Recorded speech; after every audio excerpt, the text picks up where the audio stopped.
오늘은 바른 결정 내리기 이런 제목으로 여러분들과 함께 오늘 은혜 나누겠습니다.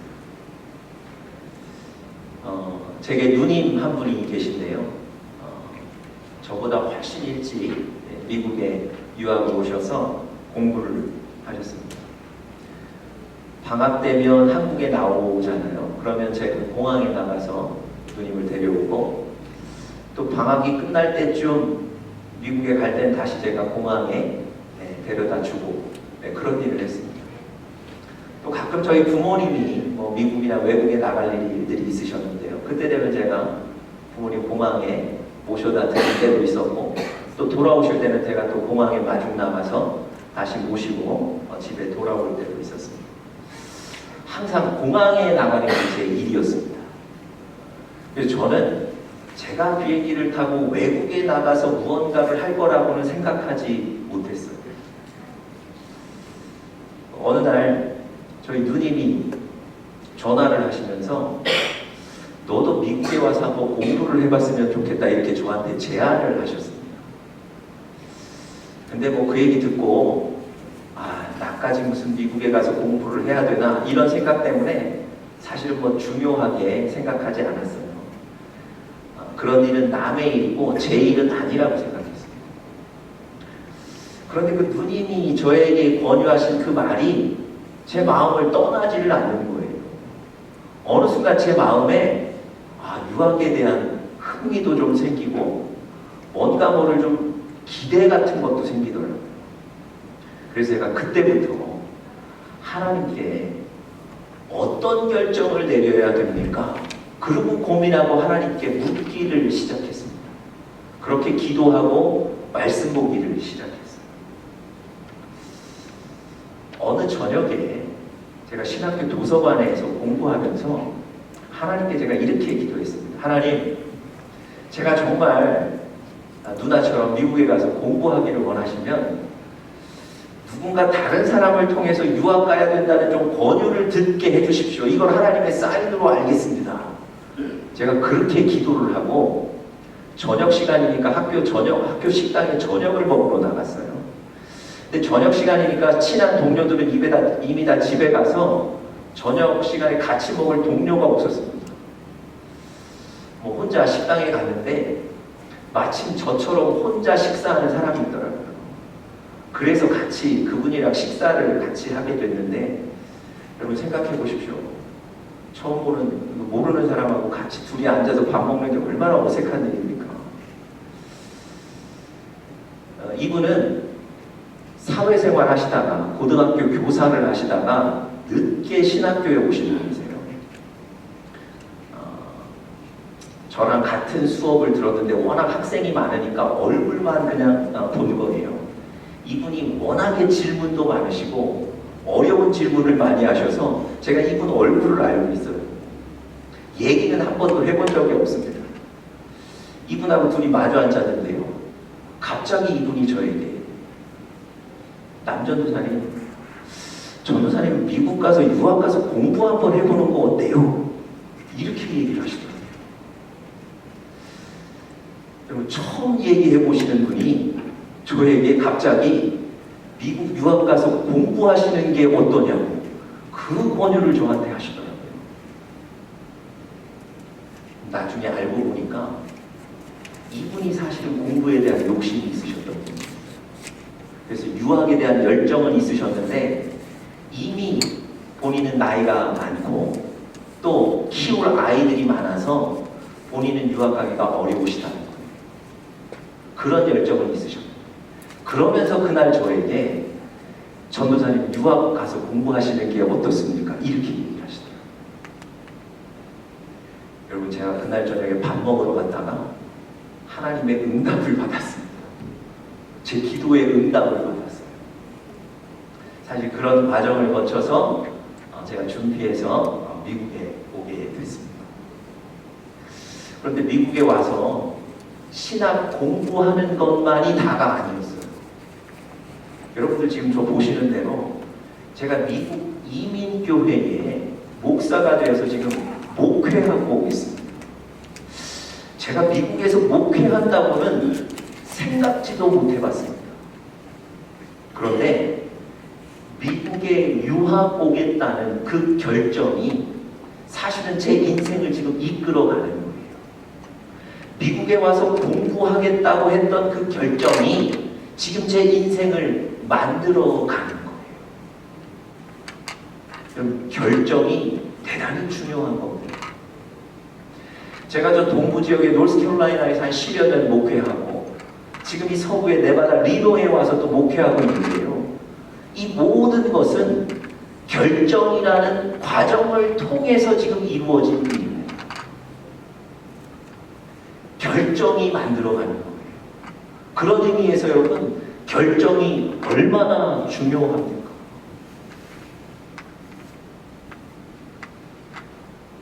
이런 얘기 들어보셨는지 모르겠는데요. 미국의 한 교도소에서 사형 언도를 받은 그 사형수가 어느 날 신문을 읽다가 그 신문을 붙잡고 눈물을 흘리는 거예요. 그 신문의 머리 기사는 이런 거였습니다. 제22대 대통령 클리블랜드 취임. 이게 그 머리 기사였어요. 간수가 다가와서 물었다는 거예요. 아니 신문 읽다 말고 왜 우느냐고. 그랬더니 그 사형수가 이렇게 대답하더랍니다. 오늘 취임하는 저 대통령 클리블랜드는 사실 저하고 대학교 동창입니다. 수업이 끝난 어느 날 교회 종소리가 들리는데 이 클리블랜드가 자기에게 나랑 같이 교회 한번 가볼래? 이런 얘기를 하더라고요. 무슨 교회냐고 비웃고 그 얘기를 듣지 않았다는 거예요. 그 길로 클리블랜드는 교회로 가고 자기는 술집으로 간다는 거예요. 그러면서 하는 얘기가 그것이 우리의 운명을 확연하게 갈라 놓았습니다. 그러면서 눈물을 흘리고 있었습니다. 여러분, 결정이라는 것이요, 여러분과 제 인생의 방향을 정한다는 거예요. 여러분, 여러분과 제가 살아가면서 바른 결정을 내리셔야 합니다. 여러분과 우리의 가족이, 우리의 자녀가 바른 결정을 내려야 한다. 오늘 본문에 보시면요, 잘못된 결정을 한 사람의 얘기가 나옵니다. 제가 지난주에 이 구절을 묵상을 하는데요. 사실 성경 읽는 분들에게 이 구절은 특별히 그렇게 중요하거나 눈에 띄는 구절이 아닙니다. 그냥 지나가는 역사의 한 토막 적어놓은 거예요. 그런데 지난주 묵상하는데 이 구절이 제 마음에는 크게 들어오는 거예요. 왜 저 사람은 저런 잘못된 결정을 내렸을까에 대해서 더 깊이 제가 생각하게 됐고요. 그래서 사실은 오늘 이 말씀을 제가 드리게 됐습니다. 여러분, 오늘 본문에 보시면 잘못된 결정을 한 그 사람이 바로 세바라는 사람입니다. 당시 이스라엘의 왕은 다윗이었는데요. 이 세바라는 사람이 다윗을 반역하고 반란을 일으키기로 결정한 거예요. 그리고는 많은 이스라엘 백성들 모아놓고 자기 결정을 얘기하는 거예요. 더 이상 우리는 다윗을 따르지 맙시다. 그렇게 선동을 하는 거예요. 이스라엘 백성들이 또 그 얘기 듣고 다 따라갑니다. 다윗을 배반하고 세바를 따라가는 거예요. 여러분, 이 결정 때문에 어떤 결과가 벌어졌습니까?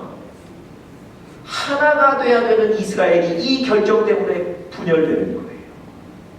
이 결정 때문에 하나님이 세우신 다윗 왕의 보호를 받지 못하게 되는 거예요. 이 결정 때문에 하나님의 뜻을 거역하게 되고요. 이 결정 때문에 결국은 하나님으로부터 돌아서게 된 거예요.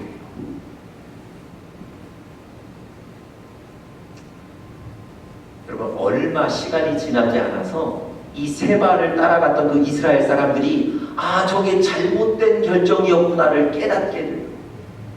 그리고는 그 세바를 죽여서 다윗의 군대에게 그 시신을 인도하게 됩니다. 여러분, 세바라는 사람은요, 이 잘못된 결정 때문에 결국은 비참한 죽음에 이르게 되는 거예요. 여러분, 다시 한번 결정이라는 것이 얼마나 중요한지를 깨닫게 됩니다. 여러분, 평소에 여러분들 가족들 또 자녀들 위해서 기도 많이 하시죠. 가족들이 자녀들이 잘 되기를 원해서 기도 많이 하시죠. 여러분, 어떻게 기도하고 계십니까? 구체적으로는 이렇게 기도하셔야 돼요. 우리의 가족이, 우리의 자녀가 바른 결정을 할 수 있는 능력이 있게 해달라고 기도하셔야 돼요. 바른 결정을 하게 해달라고 기도하셔야 된다는 거예요. 그것이 인생의 방향을 결정하기 때문에 그렇습니다. 여러분, 오늘 본문에 나오는 이 세바라는 사람은 왜 잘못된 결정을 내렸을까요?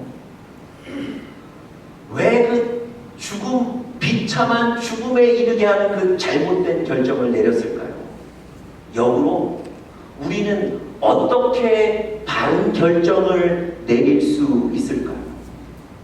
오늘 본문에서 우리가 몇 가지로 좀 살펴보면서 여러분들과 저의 삶에 은혜가 되고 또 적용이 되실 수 있기를 간절히 바랍니다. 첫 번째로요, 우리가 바른 결정을 하기 위해서 첫 번째, 분노로 결정하지 말아야 한다. 첫 번째, 분노로 결정하지 말아야 합니다. 여러분, 분노 가운데 결정하면 반드시 실수합니다. 화가 난 상태에서 화로 결정을 하면 실수하게 되는 거예요.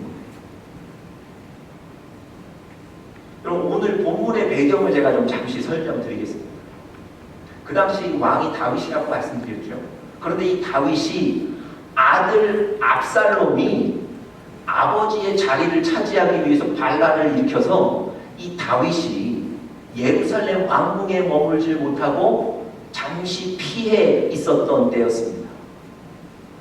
그런데 그 반란이 다 이제 진압이 되고요, 다시 예루살렘의 왕궁으로 돌아가는 그런 길인데, 이 북쪽에 살던 이스라엘의 10지파가 이 다윗 왕에게 먼저 제안을 합니다.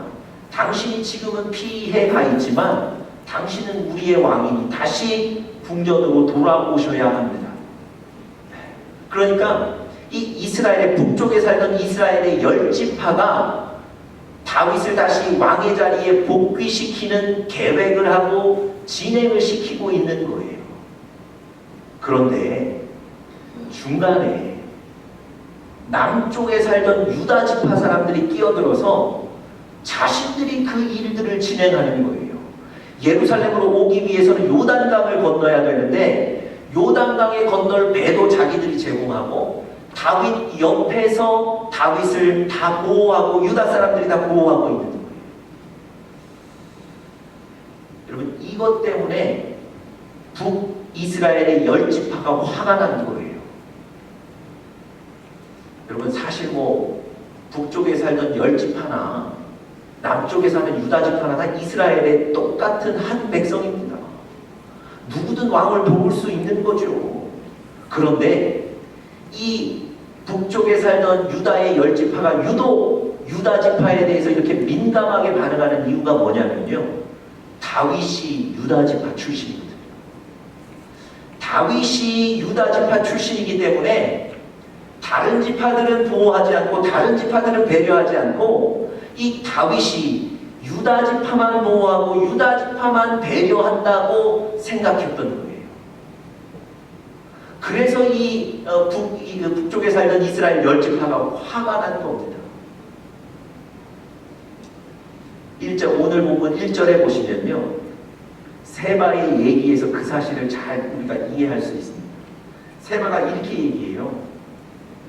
우리는 다윗과 나눌 분깃이 없으며 이새의 아들에게서 받을 유산이 우리에게 없도다. 이스라엘아, 각각 우리의 장막으로 돌아가자. 여러분, 무슨 얘기하는 겁니까? 다윗이 우리 거들떠보지 않을 거라는 얘기예요. 다윗이 우리 지켜주지 않을 거라는 얘기입니다. 다윗은 자기 지파 유다만 바라볼 거라는 얘기예요. 우리에게 땅도 주지 않을 거라고 얘기하는 거예요. 그러면서 우리가 더 이상 다윗을 따를 이유가 없으니 우리 각각 자기 집으로 돌아가자, 이렇게 결정하는.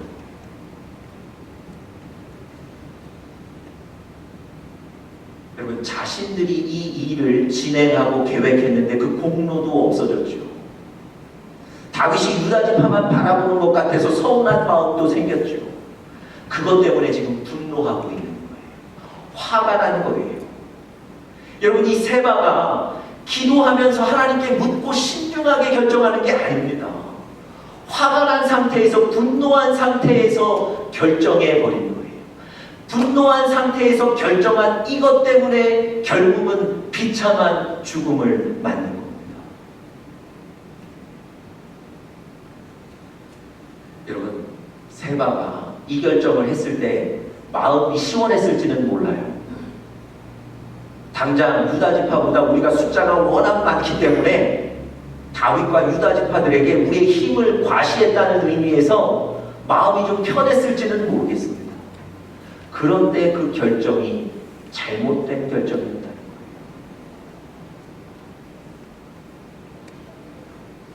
그 결정 때문에 그를 따라간 이스라엘 백성들은 곧 위험한 상황에 빠지게 되고 자기는 죽음을 맞이하게 되는 겁니다. 여러분, 분노 가운데 내리는 결정은 절대 바른 결정이 될 수 없습니다. 알렉산더 대왕에게는요, 군대 장관이 한 명 있었는데요, 클레이토스라는 아주 믿을 만한 군대 장관이 있었습니다. 그라니코스 전투에서 페르시아에 장수한 사람이 알렉산더 뒤에서 칼을 들고 쫓아온 일이 있습니다. 알렉산더가 그걸 모르고 죽을 위험에 빠졌어요. 바로 그때 이 클레이토스라는 장군이 그 페르시아의 장관을 말에서 떨어뜨리고 알렉산더의 생명을 살려준 적이 있습니다. 그러니까 이 클레이토스라는 사람은요, 친구이면서 알렉산더의 생명을 살려준 은인이에요. 그래서 항상 이 알렉산더는 그 클레이토스를 신뢰하고 자기의 친위 대장으로 두고 그의 말에 귀 기울였습니다. 그런데 이 클레이토스라는 사람이 항상 바른 말을 잘했던 것 같아요. 그래서 가끔은 알렉산더가 원하지 않는 얘기를 하고 그랬던 거예요. 어느 날 이 클레이토스가 알렉산더의 생각과는 다른 주장을 합니다. 그리고 이 클레이토스가 술에 취해서 예의 없이 왕에게 말을 했어요. 알렉산더가 화가 나는 거예요. 내 의견에도 반대할 뿐만 아니라 나에게 예의 없이 얘기하는 저 클레이토스에게 화가 나서 옆에 있던 군사의 창을 빼서 그 클레이토스에게 던졌다는 거예요. 여러분, 그 클레이토스가 그 창에 맞고 죽어버렸습니다. 여러분, 자기의 생명을 살려주고 자기가 가장 신뢰하던 친위대장인데 분노로 인해서 한순간 그 사람을 잃어버린 거예요. 여러분, 분노가 많이 일어날 때가 있습니다. 여러분과 제 삶에도 이런저런 이유 때문에 분노가 자주 일어납니다. 여러분, 이 분노를 어떻게 다스리셔야 되겠습니까? 이 분노의 문제를 어떻게 해결하실 수 있습니까? 그럼 다윗은요, 자신을 죽이려는 그 사울 왕을 피해서 도망을 다닐 때 나발이라는 사람에게 가서 자기가 지금 군사들과 함께 먹을 것이 없으니까 나발에게 가서 우리 좀 먹을 것을 좀 주십시오, 그렇게 부탁을 합니다. 여러분, 그냥 모르는 사람에게 그냥 무작정 부탁을 한 게 아니고요, 들에서 나발의 그 가축들과 종들을 이 다윗의 군사들이 좀 보호해 준 적도 있거든요. 그래서 이 나발에게 가서 도와달라고 부탁하는 거예요. 그런데 이 나발이라는 사람이 갑자기 화를 내고 비웃고 모욕을 주면서 내가 왜 너의 군대를 돕냐, 이렇게 거절해버립니다. 다윗이 이 모욕, 이 거절을 듣고 분노가 일어나서 군사들 데리고 나발의 집으로 향하는 거예요. 이 나발을 붙잡아서 뭐 징계하겠다 이런 분노의 마음으로 지금 그의 집에 가는 겁니다. 그런데 가는 도중에 신실한 하나님의 사람이 그의 앞에 나타나서 이렇게 얘기해요. 왕이 직접 가서 이 분노에 대해서 보복하는 것은 하나님의 뜻이 아닙니다. 하나님이 이 일을 알아서 해결해 주실 것입니다. 이렇게 얘기해요. 여러분, 다윗이 이 얘기 듣고 보복하러 가던 길을 멈춥니다. 다윗이 이 얘기 듣고 분노가 사라져요. 여러분, 분노했기 때문에 그 분노의 원인을 직접 제거하는 것, 직접 보복하는 것은 하나님의 뜻이 아니라는 겁니다. 하나님은 여러분과 제가 분노 때문에 직접 그 분노를 해결하는 것, 그걸 원하지 않으세요. 오늘 이 다윗의 예처럼 하나님이 해결하십니다. 여러분, 실제로 그 뒤에 어떤 일이 있었습니까? 하나님이 나발이라는 사람에 대해서 하나님이 징계하셨습니다.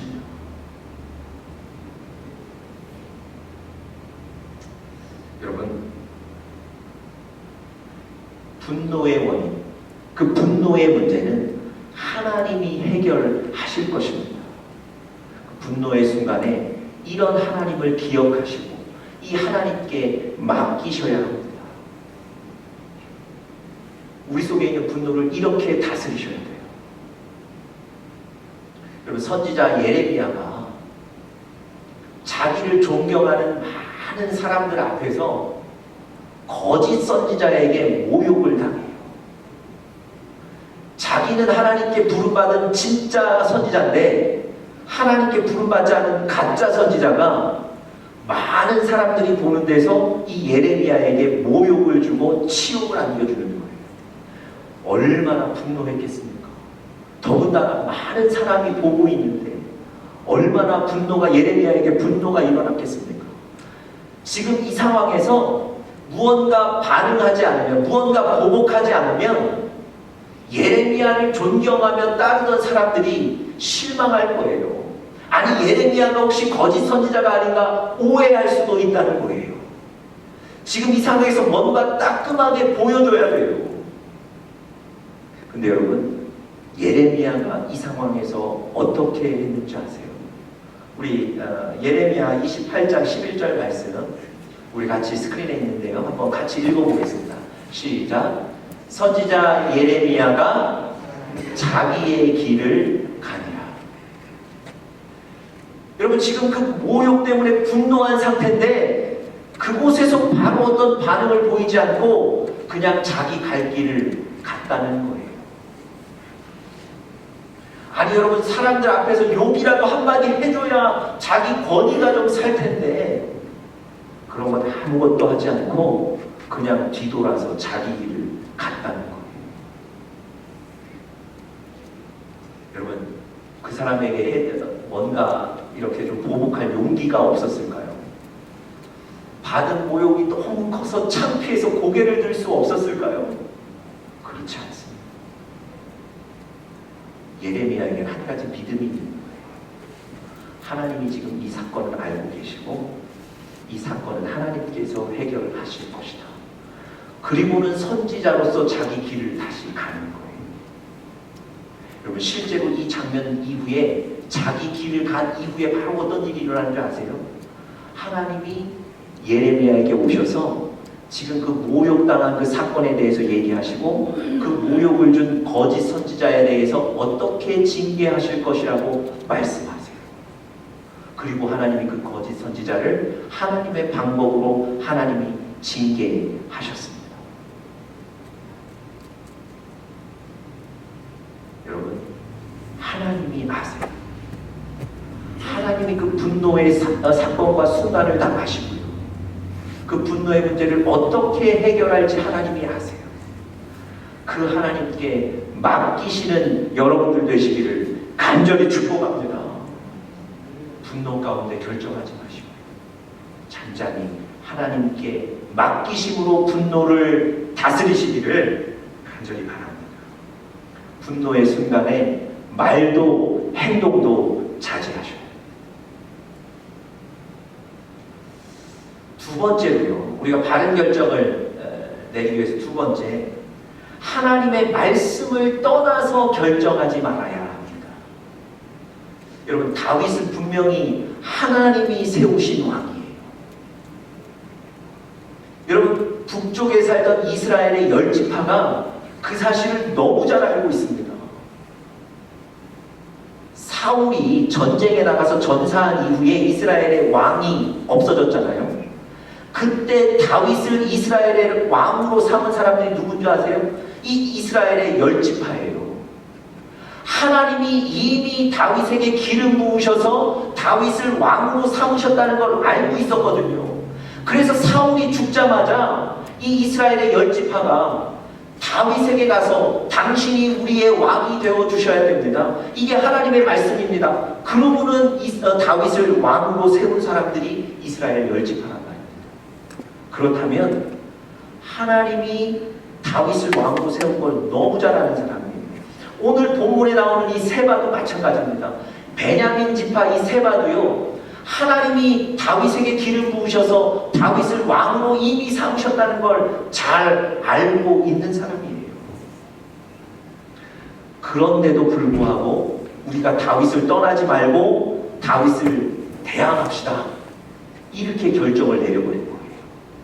화가 나서, 분노의 상태에서 하나님의 말씀을 분명히 알고 있음에도 불구하고 그 하나님의 말씀을 무시하고 하나님의 말씀을 떠나서 결정해버린 거예요.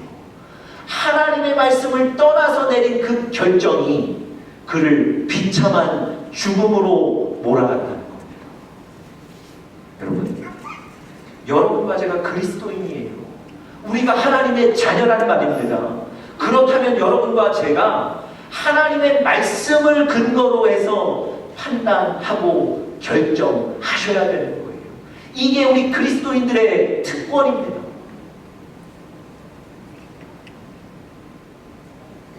여러분, 하나님은요, 여러분들과 제가 가야 될 정확한 길, 알맞은 길, 최선의 길을 하나님의 말씀을 통해서 보여주세요.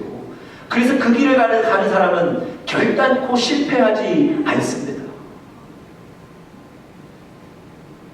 하나님의 말씀 없이 결정하게 되면 하나님의 뜻을 벗어나게 되고 하나님의 인도하심을 받을 수 없는 거예요. 오늘은 제가 제 얘기를 좀 많이 하게 되는데요. 제가 처음 어느 지역 교회에 담임 목사로 청빙을 받았을 때 그때 제 마음에는 나는 갈 수 없다, 이런 마음이 컸습니다. 왜냐하면 그때 제 나이가 사실 담임 목회하기에는 굉장히 좀 젊은 나이였고요. 그때 제가 학교에서 논문을 쓰기 시작했는데 논문 1장밖에 못 끝냈던 때였습니다. 그리고 제 계획은 졸업하고 규모가 있는 교회의 부목사로 가서 배우는 게 좋지 않을까, 뭐 이런 생각을 하고 있었기 때문에 담임 목사 청빙을 받았을 때 사실은 갈 마음이 없었어요. 그런데 이런 중요한 결정은 하나님의 말씀을 가지고 결정해야 된다는 믿음은 제 안에 있었습니다. 제가 그래서 그 청빙을 받고 그 다음 날부터 하나님께 묻고 기도하고 말씀 보기 시작했어요. 하나님, 제가 이 교회에 가야 됩니까? 말아야 됩니까? 기도하고 나서 말씀을 보기 시작했는데요. 첫째 날, 둘째 날 계속해서 하나님이 가라고 그러시는 거예요. 셋째 날이 됐습니다. 제가 셋째 날 성경을 펴고 하나님께 이렇게 기도했어요. 하나님, 죄송한데 한 번만 더 얘기해 주십시오. 기도원 같죠? 기도원처럼 제가 그렇게 기도했다니까. 하나님, 한 번만 더 말씀해 주십시오. 근데 이번에는 구체적으로 얘기해 주십시오. 내가 왜 거기에 가야 되는지, 제가 가서 무엇을 해야 되는지 말씀해 주시면 제가 이제 더 이상 묻지 않고 가겠습니다. 그리고 성경을 폈어요. 그날 본문이 마태복음 28장이었습니다. 제가 그 마태복음 28장을 고른 게 아니고요. 제가 읽던 묵상 책에 정해져 있던 본문이 그날 본문이 마태복음 28장이었어요. 기도하고 마태복음 28장을 읽어 내려가는데 하나님이 제게 저 말씀을 주셨어요. 너희는 가서 모든 족속으로 제자를 삼아 아버지와 아들과 성령의 이름으로 침례를 주고 내가 너희에게 분부한 모든 것을 가르쳐 지키게 하라. 여러분, 제가 하나님 앞에 뭐라고 기도했습니까? 뭐라고 물었습니까? 제가 저 교회에 가서 무엇을 해야 되는지만 말씀해 주시면 제가 더 이상 묻지 않고 가겠습니다 그랬거든요. 그날 마태복음 28장 말씀에 가서 제자 삼으라는 거예요. 가서 침례를 주라는 거예요. 가서 그 사람들을 가르치라는 거예요. 여러분, 제가 저 말씀 딱 받고 더 이상 하나님께 묻지 않고 가게 되어주었어요. 여러분, 제 인생에 사실 중요한 일 아니었겠습니까? 제가 한국에서 목회를 할지 미국에서 목회를 할지 또 미국에서 목회를 하더라도 어느 교회에서 목회를 할지 이거 굉장히 제 인생에 중요한 결정 아니겠습니까? 근데 그 중요한 결정을 딱 3일 만에 내렸습니다. 얼마나 마음이 가볍고 담대하고 확신이 있었는지 몰라요. 왜냐하면 하나님이 정확하게 저에게 말씀을 주셨기 때문에 그렇습니다.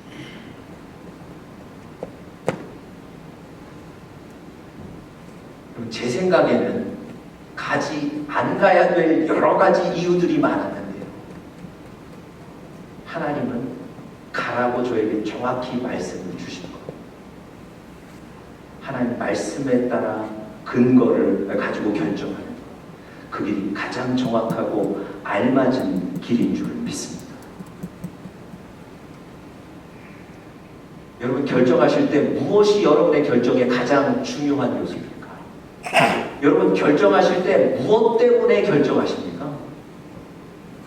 여러분과 저에게 그것이 바로 하나님의 말씀이 돼야 됩니다. 하나님께 물으시는 거예요. 하나님, 제가 지금 이런 상황에서 어떤 결정을 해야 되겠습니까? 하나님께 물으셔야 돼요. 그리고 하나님의 말씀을 펴서 읽으십시오. 하나님이 말씀을 통해서 반드시 응답하세요. 보여주세요. 그리고 그 길을 따라가면 결단코 실패하지 않습니다. 하나님의 말씀을 결정의 근거로 삼으시는 여러분들 되시기를 간절히 축복합니다. 마지막 세 번째로요. 다른 결정을 내리기 위해서 욕심으로 결정하지 말아야 합니다. 욕심으로 결정하지 말아야 합니다. 자, 다른 결정 내리는 것 지금 제가 세 가지 말씀드리면 첫 번째는 뭐였죠? 분노로 결정하지 말아야 된다는 것. 두 번째는요, 하나님의 말씀을 떠나서 결정하지 말아야 된다는 것. 그리고 세 번째 뭐라고요? 욕심으로 결정하지 말아야 된다. 여러분, 오늘 본문에 나오는 이 세바라는 사람이요, 단지 이스라엘 백성들에게 우리 다윗을 따르지 맙시다 이렇게 얘기하고 그치는 게 아니에요.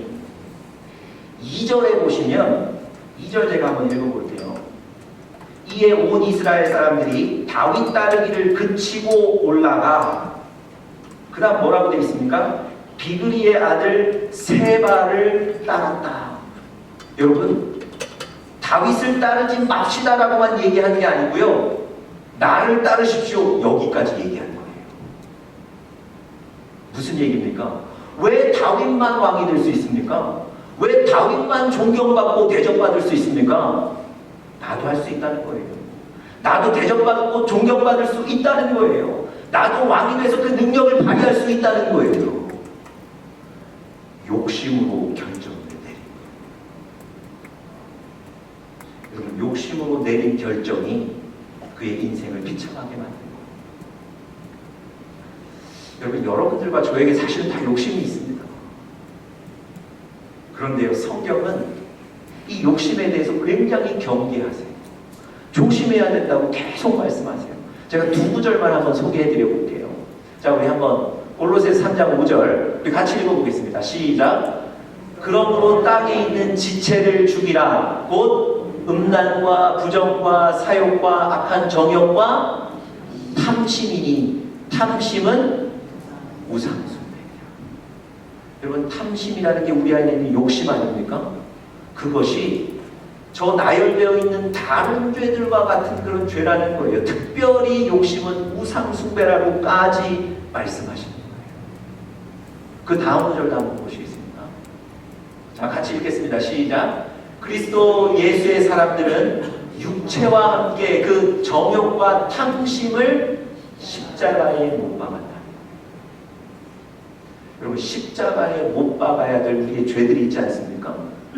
그런데 꼭 성경은 그것을 하나 딱 집었는데 그걸 뭐라고 얘기하셨어요? 탐심이라고 얘기하셨어요. 우리 안에 있는 욕심. 여러분, 왜 성경이 이렇게 욕심에 대해서 경계할까요? 하나님이 왜 우리의 욕심에 대해서 이렇게 조심하라고 말씀하실까요? 욕심이 여러분과 제 인생을 넉넉하게 만들지 못하기 때문에, 욕심은 우리로 하여금 하나님을 떠나게 만들고 우리 인생을 넉넉히 만들지는 못하기 때문에 그렇습니다. 자, 그 다음 구절 한번 보십시오. 자, 우리 같이 한번 읽어보겠습니다. 시작. 모든 탐심을 물리치라. 사람의 생명이 그 소유에 넉넉한 데 있지 아니하니라. 여러분, 욕심으로 얻은 물질 때문에 행복하지 않다는 거예요. 욕심으로 얻은 명예로 행복하지 않다는 거예요. 오히려 저 욕심들은 우리를 하나님으로부터 멀리 떠나게 만드는 거예요. 하나님이 여러분과 저에게 가장 알맞은 것, 가장 필요한 것을 주시거든요. 그것으로 여러분들과 제가 넉넉하게 될 수 있고 행복하게 될 수 있다는 거예요. 여러분, 욕심으로 결정하지 말아요. 하나님 주신 것을 감사함으로 받으면 버릴 것이 없다 그랬어요. 여러분, 하나님이 주시는 것을 감사함으로 받으시는 우리 사랑하는 영적인 가족들 되시기를 축복합니다. 여러분, 아브라함이요, 조카 롯과 함께 고향을 떠나서 살게 됐는데, 이제는 막 각자의 가축들이 너무 많아졌어요. 그래서 한 지역에서 같이 가축들을 키우며 살 수가 없는 거예요. 그래서 조카 롯에게 제안하죠. 이제는 우리가 이제 떨어져서 살아야 되는데 네가 먼저 땅을 선택해라. 그러면 나는 그 땅 외에 다른 곳으로 가겠다 제안해요. 여러분, 사실 조카 롯이요, 이 삼촌 때문에 지금까지 살아온 거예요. 삼촌이 고향 땅에서 나올 때 조카 롯을 데리고 나왔거든요. 그리고 이 조카 롯 안전하게 보호해줬거든요. 그래서 지금까지 이렇게 잘 살게 된 건데, 그렇다면 아무리 삼촌이 네가 먼저 선택해라 제안했어도 그 고마운 삼촌에게 어떻게 해야 됩니까? 아이고, 삼촌 먼저 하세요. 그러면 나중에 나는 내가 알아서 가겠습니다. 뭐 이런 얘기를 해야 되는데 전혀 그런 얘기를 안 하고 있습니다. 아니 뭐 거기까지는 괜찮아요. 자기가 나쁜 땅 선택해서 가면 되잖아요. 근데 이 롯에게 갑자기 욕심이 딱 생기는 거예요. 땅을 선택하라 그러니까 어떤 땅을 선택했습니까? 물이 넉넉한 땅, 숲이 우거져서 가축들 먹이가 많이 있을 만한 땅을 자기가 먼저 선택하는 거예요. 욕심으로 선택해요. 여러분, 그 땅이 바로 어떤 땅입니까? 소돔 땅이에요. 근데 성경에 보면 그 소돔 땅은 뭐라고 설명합니까? 하나님 앞에 죄악된 땅. 여러분, 욕심대로 선택하니까 영적인 거 선택하지 않는 거예요. 하나님과 멀어지는 거예요. 결국 이 롯이 어떻게 됐습니까? 그 소돔 땅이 망하고 롯은 자기 몸만 나오게 됐어요. 여러분, 다른 땅을 선택한 아브라함은 어떻게 됐을까요? 인간적으로는 손해보는 것 같아요. 왜냐하면 좋은 땅을 먼저 차지하고 자기는 나쁜 땅 가야 되는 거 아닙니까? 그런데 하나님과 아브라함이 뭐라고 얘기하셨는지 아십니까? 아브라함이 나쁜 땅에 가자마자 하나님이 말씀하셨어요. 너는 이곳에서 부흥성하게 될 것이다. 내가 너를 축복하겠다. 아브라함이 큰 축복을 받습니다. 여러분, 욕심으로 선택한 땅에서 우리가 성공하는 게 아니에요. 하나님이 축복하시는 그 땅에서 우리가 성공할 수 있는 겁니다. 그런 여러분들과 제가 되실 수 있기를 간절히 축복합니다. 바른 결정으로 하나님의 복을 누리는, 은혜를 누리시는 여러분들 되시기를 간절히 바랍니다.